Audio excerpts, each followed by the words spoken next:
first thing that I thought we would do is we will have the high school building committee give us an update, and they're going to give us a presentation and explain their new approach. And TJ, what did you call it? You gave it a name?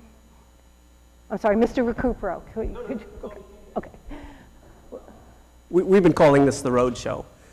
This is the point of time that if you followed the process now that our schematic design has been approved by, our preferred schematic has been approved by MSBA. Now's the time when our professionals go back into their cubbies and actually try to put form to a concept, and we, the residents of Stoughton on the committee, have to actually sit and sink or swim ourselves in front of the public and actually sell it. So we figured that we need to, I'm stepping out of character and describing the presentation that you're going to hear. We figure what we need is a 15 to 20 minute presentation, no more, that gives you the entire history of a project that involves any number of moving parts and all sorts of analysis over the course of a year. And to summarize it in that much time is difficult, but at the invitation of the chairwoman to give you an update, we thought we would also use this opportunity to see how good we were at it. Because that's important. I think as we go forward, it's important that we, the people of Stoughton, and not our good consultants who we do rely on for so much, that we, the good people of Stoughton on the committee, we, the people of Stoughton on the committee, are able to sell it to our own people as opposed to the consultants that we hire to create it. So to that end, we've put together this presentation. If I run long, which I sometimes do, please, I ask you to be critical, because this is important for the entire community. If you support this project, you'll be critical of me in the nicest of ways, but I invite that. And if there's anything to be critical about, it's the first slide, which I was talking to Tim about. I can't wait until we can change, because, I mean, we've been using this as the opening slide to all of our PowerPoint presentations, but it shows the past that we'd like to leave behind, and in truth, it's not a very attractive picture, no matter how you dress it up. But we have, as you know, been in the process over the last year in the feasibility study process of the MSBA grant process. Started, I was talking to Tim just a few minutes ago, with creating the team, and as we go through this, we're going to do sort of a chronology of the project to date that culminated a couple weeks ago with the approval of the preferred schematic by MSBA. So what I'm going to go through, as you can see bulleted, is an introduction to the team, overview of the process, the options that we considered, and how we reached the preferred alternative, and more importantly, what it will cost as we go forward, because we're not at that stage, and everything that we've done has been a precursor to that. So we always include that, but right now those are still preliminary, and they will be until a couple months when things start to really take shape. And on the point of the project team, this is a slide that I've always been, it's been my job to actually introduce, because I do the introductions and pass on to our team. The committee is trying to shut it off. Sorry. Not at all. Actually, that's the first critical comment I got in this. So the team that we put together actually started just about a year ago when we hired Compass Project Management to be our owner's project manager. Those of you who have followed construction projects in the town, you might remember the term clerk of the works, and some of the projects that we have were clerk of the works that were people who would sit in the finance committee meeting or a zoning board meeting, or who you knew from the community. And it's become more professionalized, and I'm glad for it, because a year ago we whittled down a stack of about 14, 15 OPM candidates down to a final 4. We interviewed those, and there was one that just stood out. We had people calling around asking for all sorts of references from everybody who had used the OPM candidates, and there was one where people gleefully came and recommended them, and that was Compass. And I can say that I'm pleased to the choice, because everything's been validated since then. Next step from there was to hire our architect, DRA, and DRA and Compass have driven the committee since then. The committee, you've heard this part before, so I apologize, but again, it's important to note, the committee is a slotted committee. MSBA actually has criteria for the committee. It has to be a person who's on the Board of Selectmen, that's me. The town manager is a slotted position, and everybody has a slot in the position. And one of the best decisions, I was just saying this to John, when he was on the board, one of the best decisions I think the board made in my tenure sitting with John and then beyond was that we took the appointing power and we took the politics out of it. And this committee is actually some of the proudest work I've done with the town because we do business and we do it professionally. And I don't mean to dwell on this slide, but there is one thing that I did want to point out that I never do, and that's the MSBA block. And it's important throughout this presentation to recognize that we think of the MSBA as the organization providing money, but in a very true sense, in a legal sense, they're our partner in this, and I think they would tell you that more than anybody else. So when we finally have a building and we're screwing a bronze plaque in the wall saying, established 2019, it will say built by the town of Stoughton and the MSBA as equal partners. We don't always have the same goals in mind, and I don't mean to say that is, their interest is in funding education, ours is in doing good for the town of Stoughton, so there's a give and take. They tell us how big our school can be based on population, we wanted more, and between the MSBA and us, we've actually, I think, come up with the best school for this town, so it's a process that, as I've seen in the last year, I really have come to the opinion that it works well. The timeline actually goes beyond the last year. Started in May 2010, Maggie Rizzi, with some foresight, actually set up a feasibility committee based on the facilities master plan, which now I think you'll see in the warrant we're looking to update for the schools, because now that's now 6 years old. So facilities master plan led to a feasibility study committee, not the building committee that is doing a feasibility study now, but different ad hoc feasibility study. And then there was a meeting, John, you would remember this, and some of you may have heard about this. There was a meeting in I want to say the fall of 2013, where the MSBA actually, at the behest of Deborah Sauvigny and our legislative team, came out to Stoughton, toured the high school and the South School, and we made a pitch to them. I didn't. I sat in the room, though, and that was the beginning of it all. And sure enough, we were in the process. In July of 2014, MSBA actually invited us into the process, and that's when it kicked off. The building committee was appointed. We entered into this year-long feasibility study period, which you'll hear most about in this presentation. And we, through the last year, have met certain benchmarks, the last of which was presenting preferred schematic, which you'll see and you have seen. You probably heard referred to as option 2 or C2A. That was the culmination of a full year of work. How we got there is actually, sure, no, please, John.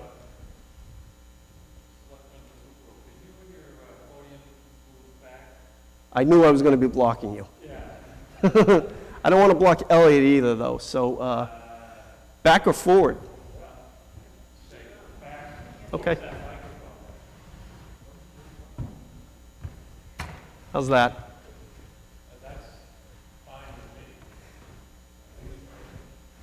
This part won't always be in the presentation, but actually I wanted to stand because I suspect I'll move. So this slide is actually important, and it's a theme that you'll hear throughout. The process wasn't actually as scattered as seeing a bunch of options and saying, we like that one. It was actually had some sort of process behind it. The process begins and ends, as far as MSBA is concerned, with an educational program or an educational plan, because they're in the educational grant-making process. Everything that we do has to be primarily for an educational purpose. So to that end, the educational plan that we drafted up is a 50 plus or minus page document that was drafted by the school department, Julie Miller primarily, with the help of Dr. Rizzi, people on her staff. It was put together with a consultant, a world-renowned expert named, now it escapes me, Frank Locker. He's based in Massachusetts, I think has offices in New Hampshire too, if I remember right. Came out to Stoughton High in June of last year, sat down with our school people for 3 days, 2 of which was spent with teachers. Everybody was invited. That was during finals, actually, so we hired tutors to sit in and proctor exams for the teachers who were attended. And Dominic told me earlier. Dom Taberry, by the way, of Compass Project Management, and Tim Bonfatti, who you'll hear from later briefly. And I do want to keep moving. So we put together an educational program which said that this is the goal for the 21st century in Stoughton education, a 50-page document. One of the highlights that's always been important to me is that, and Dr. Rizzi points this out, is that years ago, Dr. Jack Murray, former superintendent, realized that Stoughton wasn't going to be able to compete on certain levels with other communities. He put a lot of effort and energy and money into developing a music program from grade school on up to the high school. So anybody who's seen anybody who plays in the bands of the town of Stoughton, choral arrangements, the jazz choir and all those, that's where that all started years ago, and that's deeply embedded in our educational program. So there are components of the building that have our educational program locked into it because that's how we actually designed it. So beginning with the educational program, then we choose from options. The options we went through, the type of building, the type of land, everything based on the educational program first. We have to develop objective criteria. Throughout the process, I think I've heard any number of times people in the committee say, why are we even doing that if we know we're not going to end up there? I don't want to give you any examples because then we'll end up in questions that things that we never intended to do. But there were rabbit holes that we had to chase to the end, even though that we knew they weren't going to lead anywhere, because our partner at the MSBA was going to want to know that we investigated everything, and they don't know Stoughton like we do. And the people in this community who do know Stoughton like we do, we certainly needed to explain to them that we looked into every possibility, because I run into people on the street, colleagues on boards, who will still ask me, did you consider this? And I defy you to find one question where the answer isn't yes, because we went down every road and we wrote it to a conclusion. The criteria, which I'll discuss, and I do want to keep moving, the criteria that we discussed was as objective as we could make it. It was as thorough as we could make it. It lasted over several meetings where we would take a larger crop of selections and whittle that down to a few, and then we would prioritize those, and then we would recategorize, and finally we would make a short list, which led us to the project, which is the preferred schematic that was approved by MSBA. I mentioned the educational program. I was at the MMA conference a week or two ago. Everybody has a booth, lawyers and consultants, state offices. MSBA had a booth. I met a gentleman who works at MSBA. I don't want to use names, but I said, I'm from Stoughton, and I want to thank you for everything that you've done in the process of the last year. At this point, they hadn't voted on it yet, but I said, we're coming up in front of you. I look forward to that. His comment to me was, gee, I've seen so many educational programs over the course of my career. That was the best we've ever seen. And it was one of the proudest moments in the course of the year, because a lot went into it that I never understood, but Principal Miller, Superintendent Maggie, they certainly did, and they did this program well on a grander stage that people in this community will never see and never know. And I think there's a shame in that, but you'll see it when the building finally goes up. The educational program that we talk about, why don't I flip, because I think this is better illustrated with a picture, is that the educational program that we talk about today on the slide prior, you don't need to go back, Tim, though, talks about collaborative spaces and communication and critical thinking and all this, which is a 21st century way of teaching and learning. And what we're trying to get beyond is the 20th century way of learning, which was more linear. And you can see it here better than anywhere else. Tim pointed this out to me first, is that the old long hallways, 200 yards long, with classrooms classrooms along the way, and these lockers that would clang throughout the day, and all you could do if you were a student is walk from one end to the other end, because it was like a river, and if you stopped to talk and collaborate or do anything other than walk and travel to your next destination, you would get trampled in the process. So what you'll see is, this is a schematic that I didn't understand until recently, because if you look at it right now, I bet you're dizzy. This is, I can say, is the best diagrammatic representation of the building that you will see on Pearl Street in a few years that you can imagine, because what it has is it has these collaborative spaces, learning pods. The commons, these open learning commons are the core of this building where large groups can meet, with little nooks off the side where smaller groups can meet, with a library central to that. And you'll see this in the design in a few minutes, where we have a gym and the auditorium and those components separated off, and a black box theater, which was one of my favorite parts, which is we don't have a drama program in this town, but because we put such, in the educational program, we put such an emphasis on performing arts, music, performing arts, singing, and the like, black box theater is playing right into that, and other schools have done it. We stole it. It's not our idea first, but it will be, I think, a great feature. So this, you'll see in the design later, it shapes up very much like what you're seeing right now. But this is the concept. We drew this before there was ever a building design drawn, and it matched up quite perfectly. If you remember that bar graph that started with the educational program, and then we went down to options. So one of the first options we started was in the summer. We had to figure out, where is this school going to go?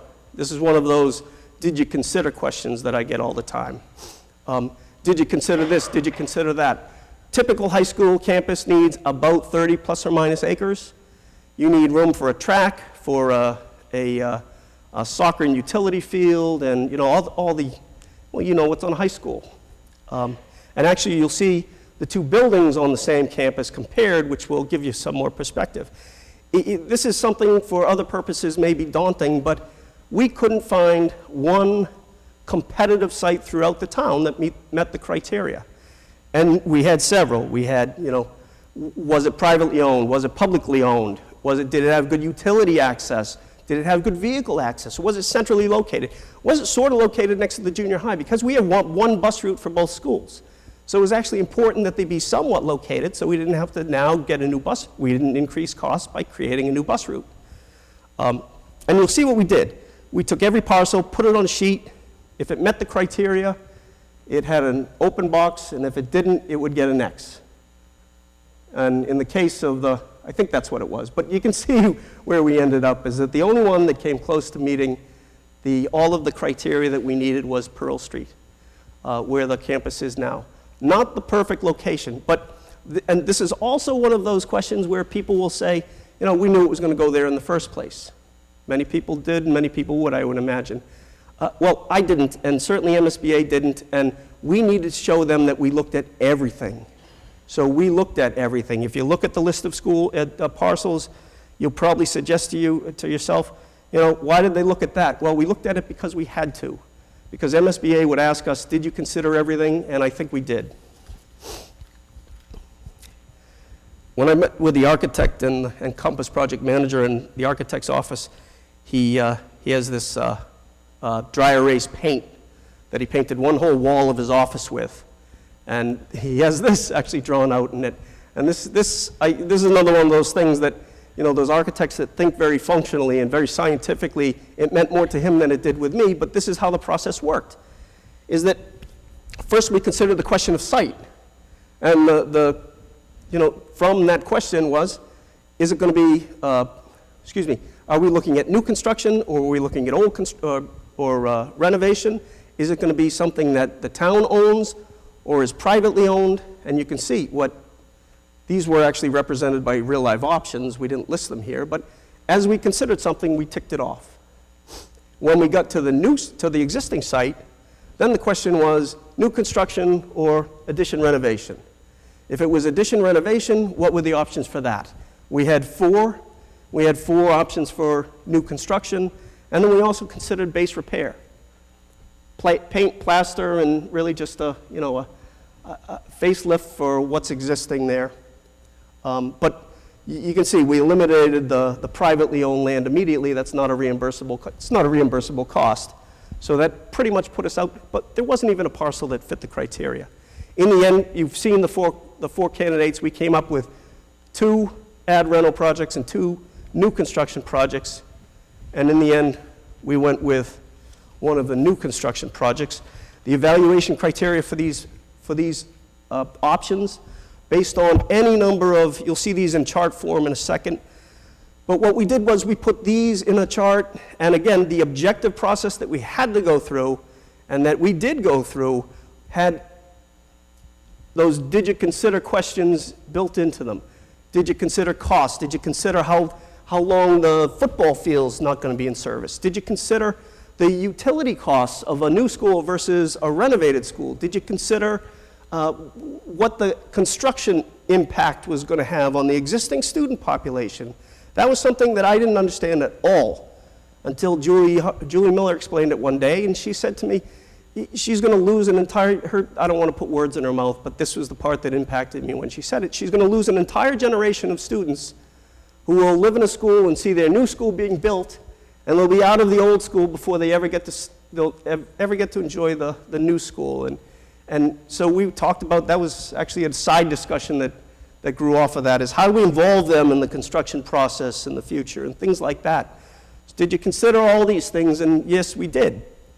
Cost was always one of the things, but I'll tell you, cost, as you'll see later in the presentation, wasn't the primary concern, and there's a reason for that. Not because we didn't consider that important, but I wanted to point that out right now. The biggest component of, I'm getting ahead of myself, of our biggest criteria that we considered in the evaluation process was always education, because that's the biggest consideration for MSBA too. You'll see that played out in a little bit, and I think we have a chart that demonstrates that well. So of the ad reno possibilities, we actually had a range. The range was a project that had more addition and less addition, more renovation. More addition, less renovation, more renovation, less addition. So what we tried to do was, this wasn't without contention. Actually, there were people on the committee, I think justifiably said, why are we studying something that we know we don't want? Because it doesn't meet our educational program, which again, I'll demonstrate. But if you see this, represented new in these two schematics are, I think this shows up, yeah, light color, red in the original, but the light color is new parts of the building, the blue is the existing. So here we had, this is the more renovation, less new, where building A was gone, because building A is the oldest part of the building going back to the 20s. There's nothing we can do with that building other than replace it.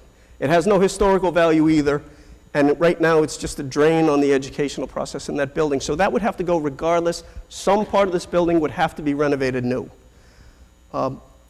We created off the end in what is now the parking lot, the gym and locker rooms, and we created a new classroom wing back over where the existing gym is. And over here, this is the classroom, these are the classroom pods that you'll see. I call them pods. It's a bad name for it, but maybe that will actually place you on the plans that you'll see later. But these are the classroom pods, and this is where building A is. This whole new wing this whole wing is new, and we're connecting to some of the old, keeping the auditorium and the cafeteria below it. Those are the newer components of the existing building, and trying to meet as best we could the educational program. The two new construction projects, they were as diverse as the options as we had. One was, you've seen these again, C1, started C1, became C1A, C2 became C2A, yeah, I had those right. C1A was a winged building, sort of tucked in the corner of Adams Street, and it has classroom pods on one end, the gym and auditorium on the other end. More of a linear construction. Oh, and the middle school's over here, I'm sorry. Here's a baseball field, and the west school's up here, if you can situate you. They're a little muddy here because they were ghosted over the existing landscape, and the building is in the background, you can see. So from a linear construction to a courtyard construction, where again, we have classroom pods, we have a section for the auditorium and the gym and those functions, and in the middle, a courtyard. And more importantly, the open spaces and that sort of communal corridor in the middle of it that you'll see in the design. The evaluation criteria worked like this. We took these criteria, educational plan, these are actually prioritized in the order that we consider them, and there was much discussion in that. Which should go first, which should go second. Educational plan was always the first. So if you see, if in truth what you want to do is provide an education that comported with the program that you drew, there were two that stood out immediately and others to a lesser degree. So we would gravitate towards those but not disclude those. or exclude those, excuse me, project cost was number 2, and 1 down the line to the impact of fields during construction. So green means it met our criteria, yellow means it sort of met our criteria, I think orange less so, and red didn't meet our criteria at all. And actually you see one of the new construction alternatives, again, didn't meet our criteria at all. But this is why I said a few minutes ago that cost wasn't foremost in our mind, because we costed out all of these 4 options. And we talked quite a bit about how we would describe this. We described this as roughly equivalent, each of these options, because these are just rough estimates. But they were reached in a process where Compass Project Management has a cost estimator, DRA, our architect, has a cost estimator. They each independently get a cost estimate. Then they met back at Compass offices or DRA. They reconciled those, and they came up with what they both thought was a fair estimate for the project. And the 70 plus or minus represents the cost to the town after the maximum MSBA reimbursement. You can break those down if you want. You've probably seen them before. Those are staggering numbers, but if the question is, could we do it cheaper? The answer to that is no, we couldn't. An any ad rental project was at best $500,000 cheaper, B2, which doesn't at all meet our educational program. And of C2 and C1A and C2A, they were so close that we had to gravitate to them because of their educational program compliance. Eventually we, as you probably have seen several times by now, we gravitated towards C2A. And this is, I talked about before, how you could see both the old and the new on the same campus, and how, finding the correct site was so difficult. Because these buildings both have to coexist on the same site for a little while. And they're not too far apart. I think that's about 30 feet off. It's going to be difficult, but it's the only place where we could put it.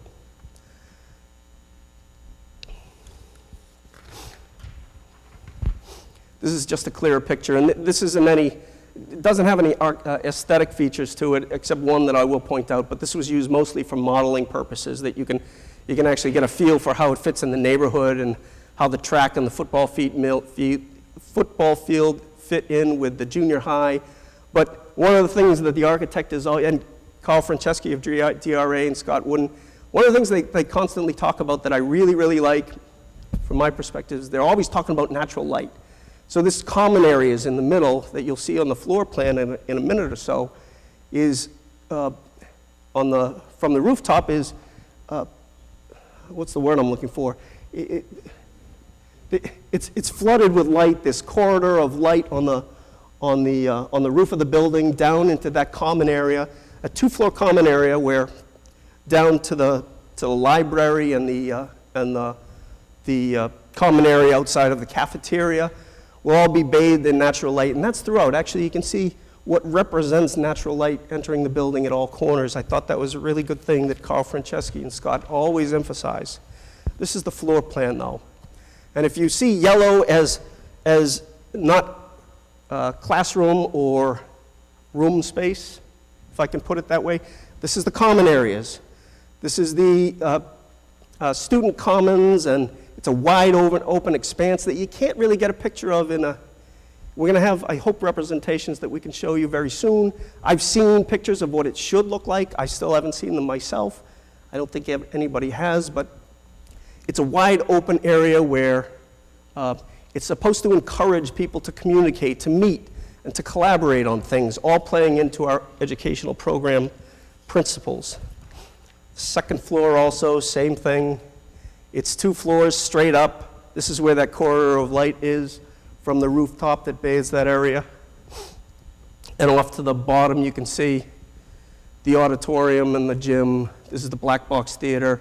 At one point, this is listed cable television. At one point, we talked about having Smack Studios in it. It didn't work out, but this is the approximate area where they would have gone. We've now repurposed that, and I think it works better for both of us, actually.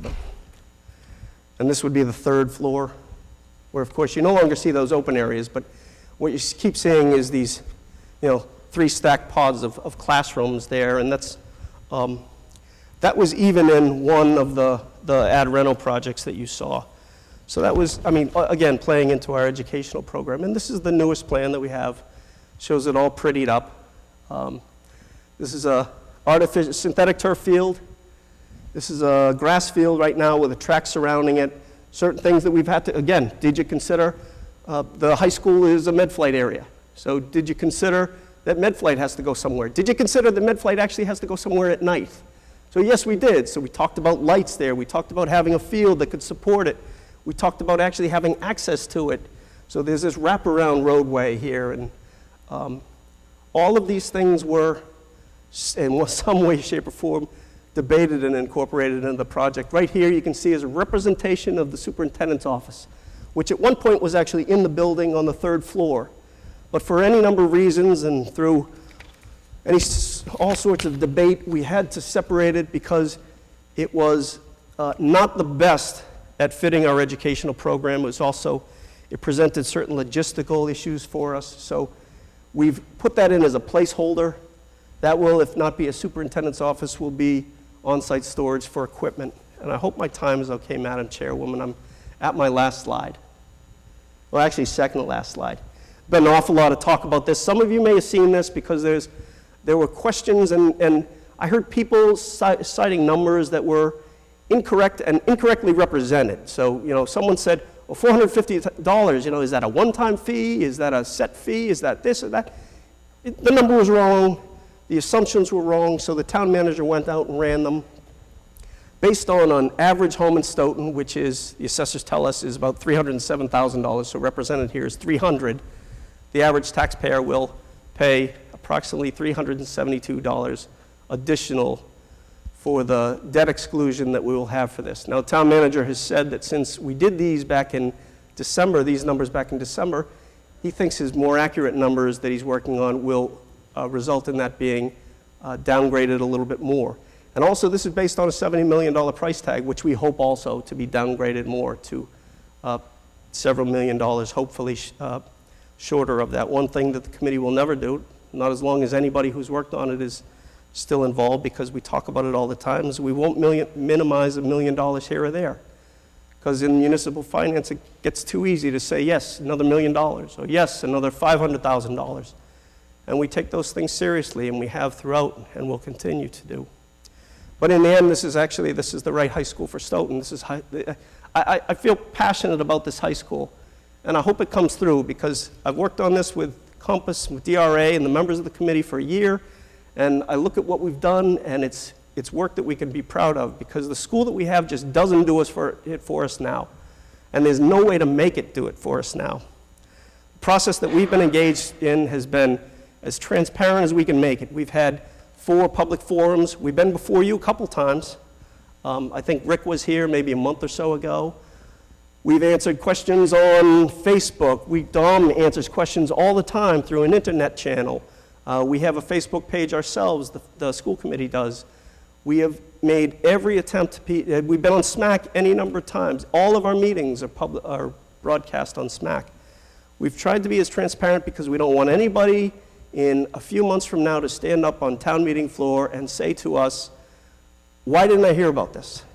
Because if they didn't hear about it, it's because they weren't listening. We've been talking about it, and that's actually the purpose of this dry run presentation, because these are things that we'd have to sell to our townspeople with logic and sense, and we've been transparent in the process of doing that.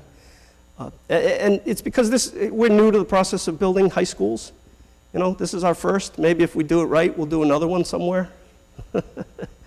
But this one has to last a good long time, at least 50 years. And when it does, when it does last us that long, I won't be around, but I hope it's a lasting legacy for those who did participate in it.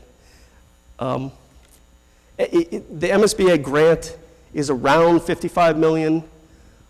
That again, I think that will be. That won't fluctuate much, but that's a good representative number that we've been using. That's the maximum, based on a maximum reimbursement. And right now, the benefit to us is that interest rates and borrowing is at an all-time low, so we can, even though the construction cost is admittedly high, we can pay for it easier than we ever could before, or ever will again, perhaps. Last point, and this speaks to the issue of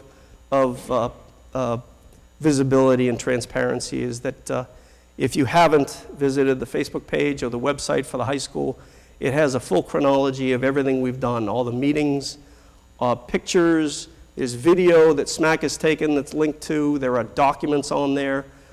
People monitor it. If you have questions, you can post them.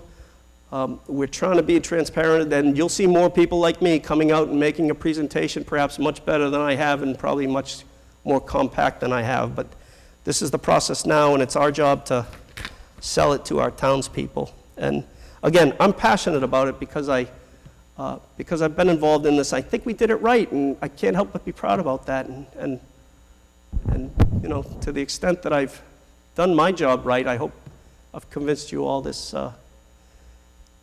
John. It's a great question, actually. The answer is no. And maybe I should address this. Yeah, I talked about these rabbit holes we had to go down, knowing that there was a dead end at the end of it. I know members of this committee actually took a field trip a few years back, right? You went to Norwood. Well, you're looking at the owner's project manager of Norwood right here. Norwood was a model school.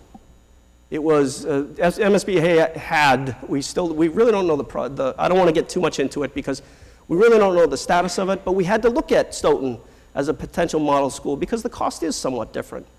So we took we took schools that had a similar student body in the model school program. I forget the schools, but if it's important to you, we can. MSBA gave us 2 schools to look at as a model school, Ashland and Shrewsbury. Right. Based on the same student population, because that actually drives everything. Once they determine your student population, that determines how many classrooms you need to have, how many science labs you need to have, how many square feet you have to have, how big your auditorium can be. So those 2 schools we used, and we took those to our site. The site that through our process that you saw, the grid process where we eliminated all those that didn't work, we tried to fit it on that site as best we could and meet all the criteria. Educational program, we tried to keep costs and everything. None of them fit. But we had to answer that question because we knew that people would have that question that says, why can't we just use an existing design? The number 1 question is it doesn't meet our educational program, and the number 2 question is it doesn't fit on our site. So we could this town has no shortage of experiences trying to build a project cheaper and pound a square peg into a round hole. You'll see one of those on the warrant that will come before you in the form of components of the fire station 2 that need to be fixed. So, you know, this one we had to build from scratch because no other criteria met. But I'm glad you asked that question because people will.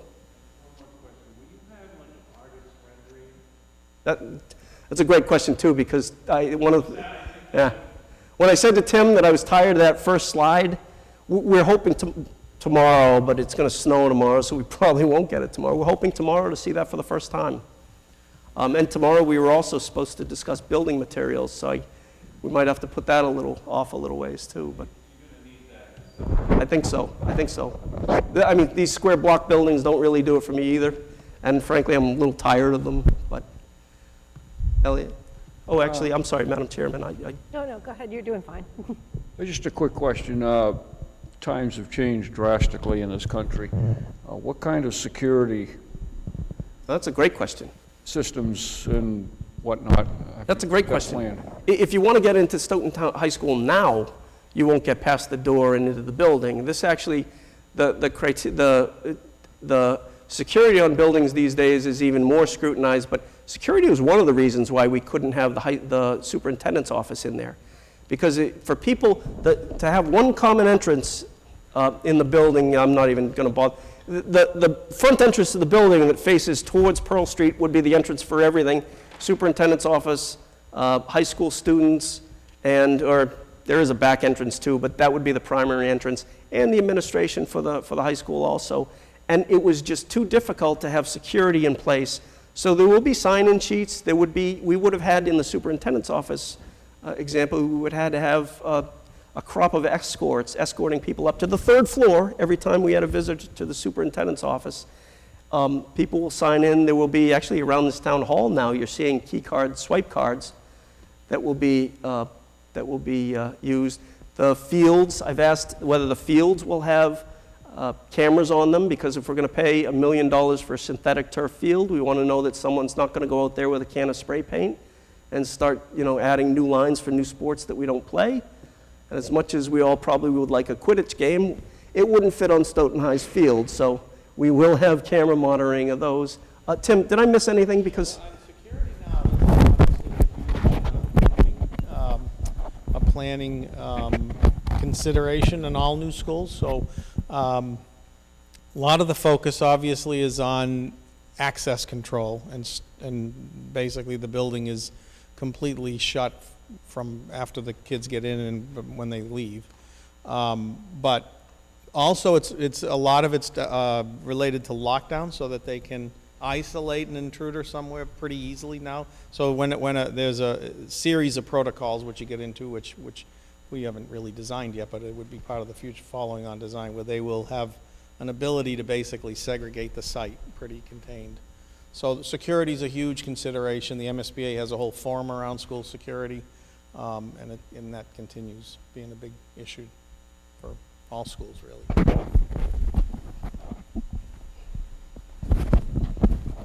Go ahead, Ed. Yeah, I got a few questions. Sure. Is the building going to have a basement? No. It's a slab? Slab, yeah.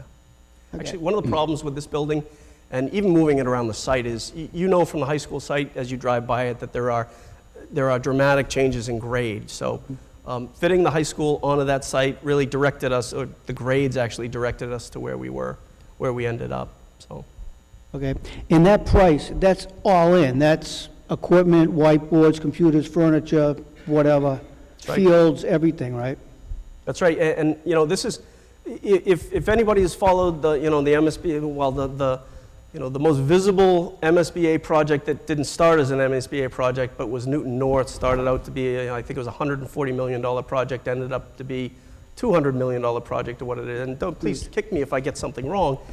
MSBA wasn't involved in the beginning of it, but now once they were very concerned with cost and things like that. So they will be throughout our project too, as they look at our costs and we develop them over the next coming months to see that we've met everything and we don't have to go back to the taxpayers, because MSBA does have a concern with the taxpayers. They said that in Newton. Huge money. That one went way over. Yeah, I know. I apologize. I Came gotta up, get better yeah, it at should be this. $100 million, $200 million. That's great. The quality of the materials we're using on this school, I mean, we shoot for 50-year life, but I think, that A building's probably almost 100 years old. Is it going to last beyond the 50 years? Are we using granite, whatever we can to... Geez, I hope so, but I'm Beat gonna it up kind of let thing. Tim or Dom speak to that, 'cause A lot of the systems, the basic fundamental structure will last long beyond 50 years, and all the exterior envelopes. Some of the mechanical equipment might need replacing. Oh, yeah, that's- But the fundamental, these buildings now are much more durable than 50 years. Okay. To follow up on his question there, is the building going to come with any kind of a warranty? The flat roof leaks, the skylights pour in water. So the roof would always come with a 20-year warranty, and some other systems will come with long 20-year type warranties as well. A prorated warranty, what? What? Is it a prorated warranty? I mean, the roof is just a flat 20-year warranty. The building itself comes with either a 1 or 2 year fundamental warranty on all the systems. So anything goes wrong within the first, in the case of many schools now are coming with 2-year warranties. Those get fixed as part of the warranty process. But some of the specialty systems, like big expanses of glass and other kinds of systems, some of the mechanical equipment come with 5-year warranties. There's different levels of warranties that'll be developed in the process, but the fundamental, all the building, every aspect is a 2-year warranty. It'll either be a 1 or 2 year warranty, But but we usually put a 2-year The warranty. structural warranty on the structure itself Yes, yeah. I'm talking about, like, if it's brick and you're getting a zigzag crap down there, and problems like that, the building's settling or something, what Well, I mean, if it's building settling, obviously, if it's something that's related to the design or bad construction, then it's not a warranty issue. That would be a defect issue that would have as long as we that has a, you know, whatever the statute of, TJ would know better than I, the statute of limitations on those things, but that could be, if there's a defect and we discover it, that's different than a warranty issue, like a cracking brick or something. But, so that stuff would be covered under, you know, not necessarily a warranty, but under a, Warranting. yeah, or architect's liability or whatever caused the defect. Look, just another curiosity question. The model school cost-wise versus what we came up with, was there much of a difference, or did you even get that far when you costed it out? I was just kind of Well, curious. the model school, because we've done 2 model schools. Dom and I also did one in Marshfield, so we did Norwood and Marshfield. The model school, the big cost savings are 2 things. One is the architects, the MSBA cuts the architect's fee in half, roughly, and they used to offer a 5% incentive on the reimbursement. But they no longer, they voted at the last board meeting not to offer the 5% reimbursement, so they're pulling that away. So the cost difference now between model schools and sort of custom design schools is narrowed quite a bit, probably somewhere between 5 to 7%. Okay, just curious. Okay, anybody else here? There was a hand over. Okay, Howard, go ahead.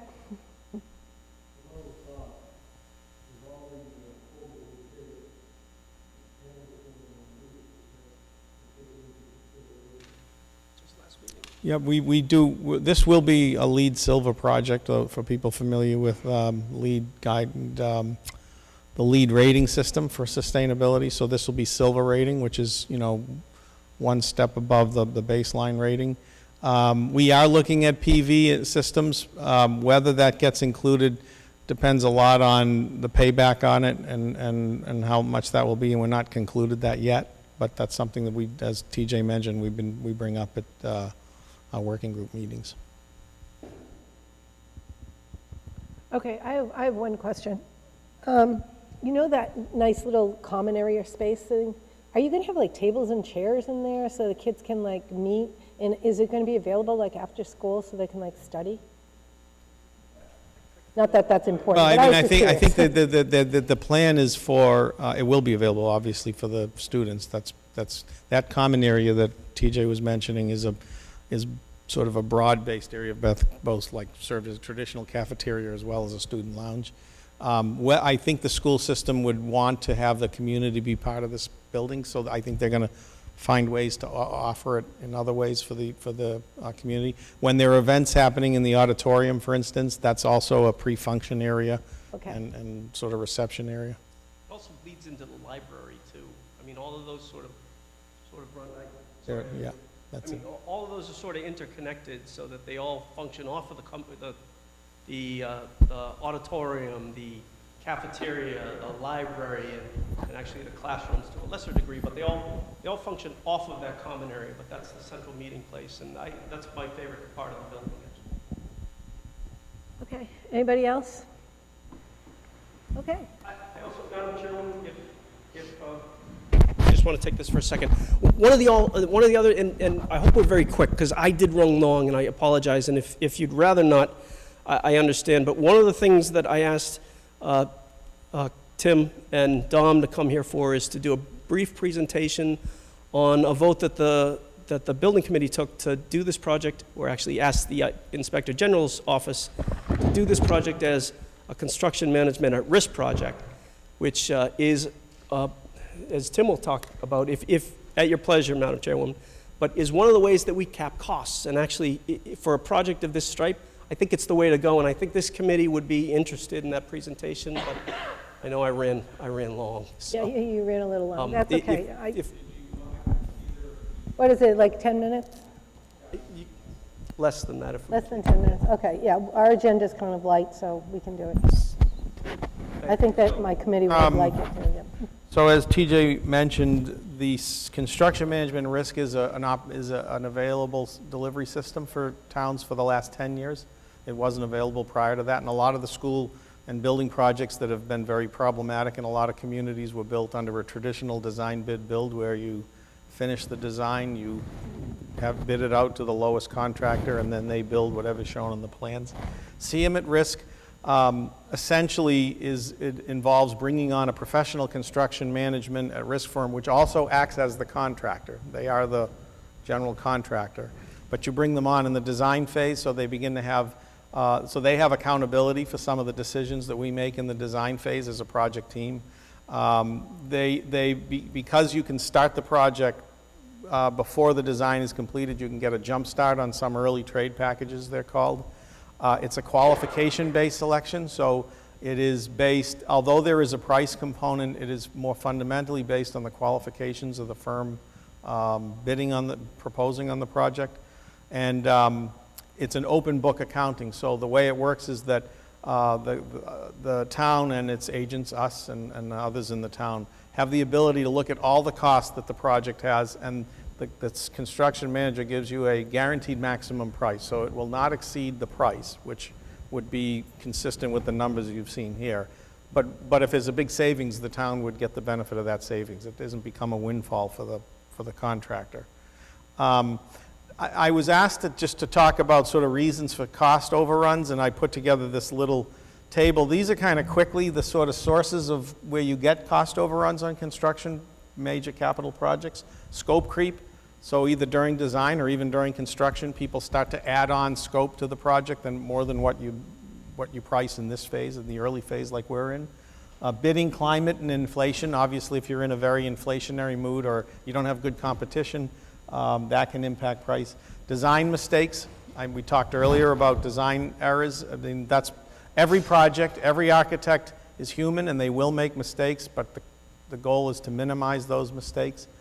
Unforeseen conditions, if you find surprises either on the site or in a building, if it's a renovation or even in a demolition, in the case of what we're talking about, the usually what's hazardous material that you can't find in a building that can cause quite a cost premium.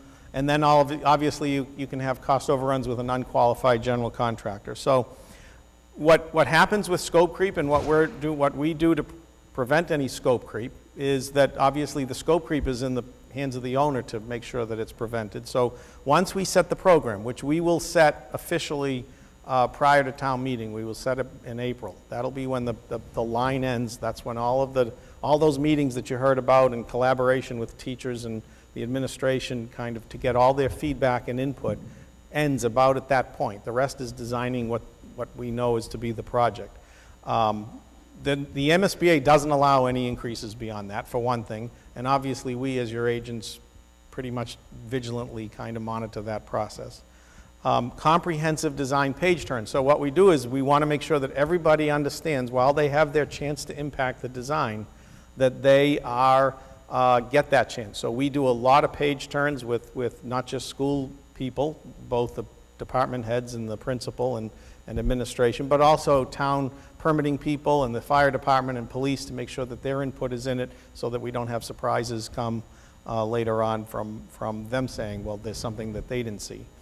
And when there are changes in construction, and every project does have changes in construction because that's the nature of construction, we try to make sure that people realize how important it is if they bring up a change. So if the school says that they need to add something because it was missed in the design, we have a fairly regulated process where they got to come in front of the building committee and justify it, and it's measured by contingency whether or not they can even get it.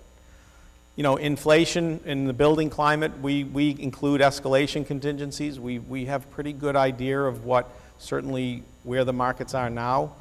By using a construction manager, which is the CM you see here, they're accountable for pricing during design. They give us estimates periodically. They'll give us, in this project, 3 estimates at various periods, so that makes them accountable for the pricing, and they have real, very close understanding of what the trade costs are coming in right now.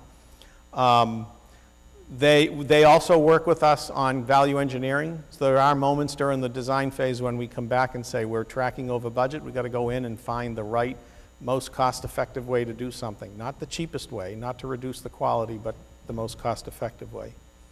Design mistakes. So one thing we do to make sure we have quality sets of design documents that all the subcontractors are bidding on in the CM is we do a lot of drawing reviews, including with the construction manager, but we as OPMs do pretty detailed drawing reviews. They'll pick up 100, 150 issues on a drawing at every issuance.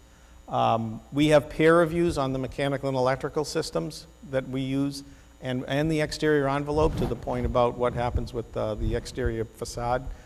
We have another engineering firm looking at that to offer their take on that and do design reviews. And the CM on board will provide they'll build the project during the design phase. So hopefully it picks up the kind of problems that can occur. And then on unforeseen conditions, we've done extensive borings and site sampling to make sure we understand what the site is, because that's a cause of change orders when you have surprises on sites, and you can't guarantee there won't be one no matter how much sampling you do, but the more you do, the better those odds are. We intend to get through the building in the summertime with a pretty robust exploratory program to make sure we find all the hidden things that could cause a problem during demolition. And then, of course, on the unqualified general contractor, which can cost money by delaying a project by a lot of reasons, as you probably are aware. With the CM at risk legislation, we are going to get the most qualified contractors in the industry. We'll get actually the people many of you in this room probably know, the Turner Constructions and the Gilbanes, and some of those people will want to propose on this project. So these are very sophisticated, well-capitalized firms that, we won't have an issue with an unqualified contractor. It just won't be the case in this with construction management. And that's it. I'll take any questions. Does anybody have any questions? You? Mrs. Anzavino and members, thank you so much. And question? Oh.